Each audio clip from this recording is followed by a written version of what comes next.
do you explain the inherent injustice of life? You work harder than anyone else, you sacrifice your time, your family, and your health, yet success eludes you. Meanwhile, someone else puts in half the effort and is showered with luck. A good person is struck by a terminal illness or boyhe, while the wicked, they thrive. How do we process this? Human beings crave explanations. When we cannot find a concrete reason, we invent an abstract one. We need a face for our misfortune. Between the 14th and 18th centuries, Europe wasn't just undergoing a scientific revolution. No, it was gripped by a systematic, collective madness. Tens of thousands of people were hunted, tried, and burned at the stake.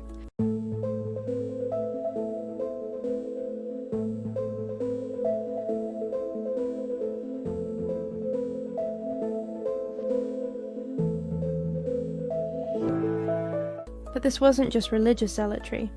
It was a desperate attempt to regain control in a world that had gone mad. Today, we ask, why did we truly believe in witches? And more importantly, have we ever really stopped hunting them?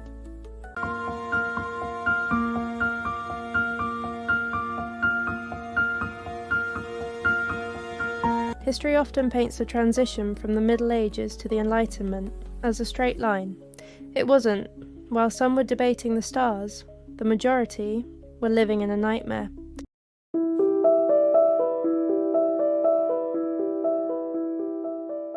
The 15th century was a time of total collapse. First, the Black Death wiped out a third of the population. Then came the Little Ice Age. Summers, bees, vanished, winters became eternal, and the soil stopped giving fruit.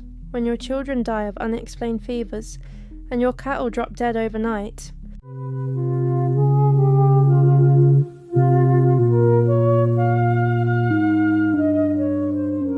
you need someone to blame. The church. Once the ultimate authority, and it was failing to provide answers, prayers didn't stop the plague. This created a meaning vacuum. Into this void of uncertainty and terror stepped a scapegoat that had been lurking in the shadows of folklore, the witch. In 1487, a book was published that provided the manual for this madness, Malleus Maleficarum, or the Hammer of Witches. It did not invent the fear of witches, it institutionalized it. The book answered, why is the world like this? Its answer on Pixies was simple. There is a secret, organized evil among us, and it takes human form, specifically female form. If a doctor couldn't explain a seizure, he wrote, Morbus Non Naturalis, a non-natural disease. This wasn't just a diagnosis, it was a legal death warrant. Suddenly, the old woman who lived alone and knew about herbal medicine wasn't just a neighbour anymore. She was the reason your crop failed. She was the reason your child died. The story replaced reality, because a story with a villain is easier to handle than a reality with no meaning.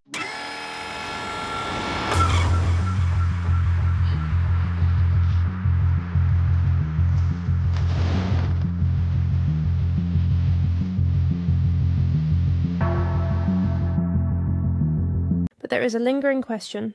Why did thousands of women confess? Why did they admit to flying on broomsticks or cursing their neighbours? The answer lies in the darker side of human psychology, the elasticity of truth under pain. The Inquisitors didn't just ask questions, they manufactured reality. After days of sleep deprivation and unimaginable pain, the mind breaks. To stop the pain, you will say anything, you will provide the narrative they want, and eventually, to save your sanity, you might even start to believe it yourself. It wasn't a discovery of truth, it was a construction of a lie, brick by brick, scream by scream.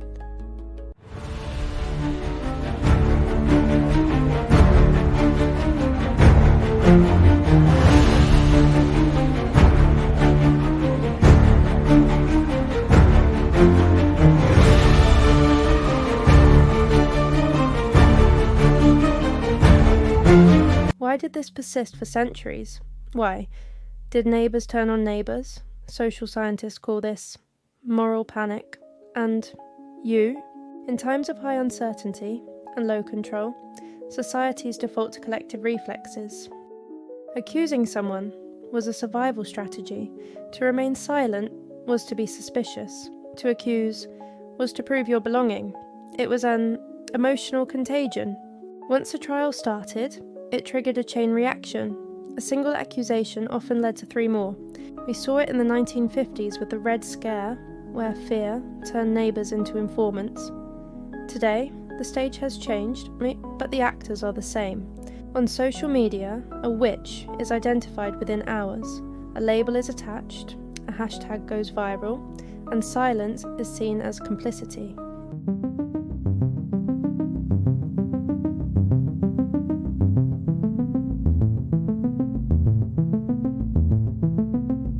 Today, we don't burn people at the stake, but we still seek simple enemies for complex problems. When the economy crashes, yet we don't look at structural failures.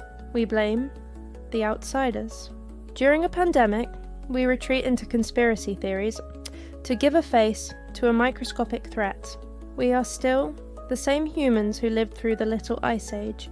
We still hate uncertainty. We still turn coincidence into intent. The witch hunts of the past are a mirror. They show us that when a story provides comfort, we stop caring if it's true.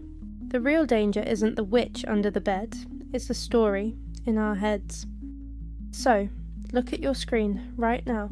Scroll through your feed, look at the anger, the blame, the finger pointing. We think we are the pinnacle of civilization. We have smartphones, space travel, and artificial intelligence. But take away the technology, and you find the same fearful primate shivering in a cave, terrified of the thunder, looking for someone to sacrifice to make the sun come back. The witch hunt never ended, it just went digital. The question isn't, how could they believe that? The question is, which story are you believing today to hide from the chaos of reality?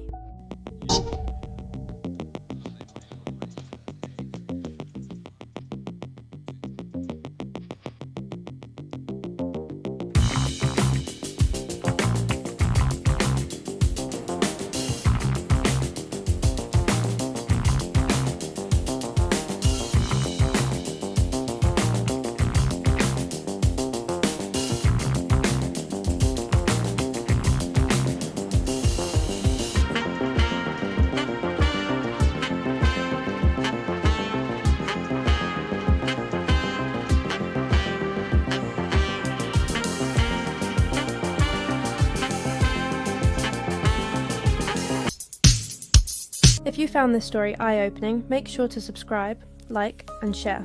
In our next video, we'll explore another human survival across the world. Until then, stay curious and question everything.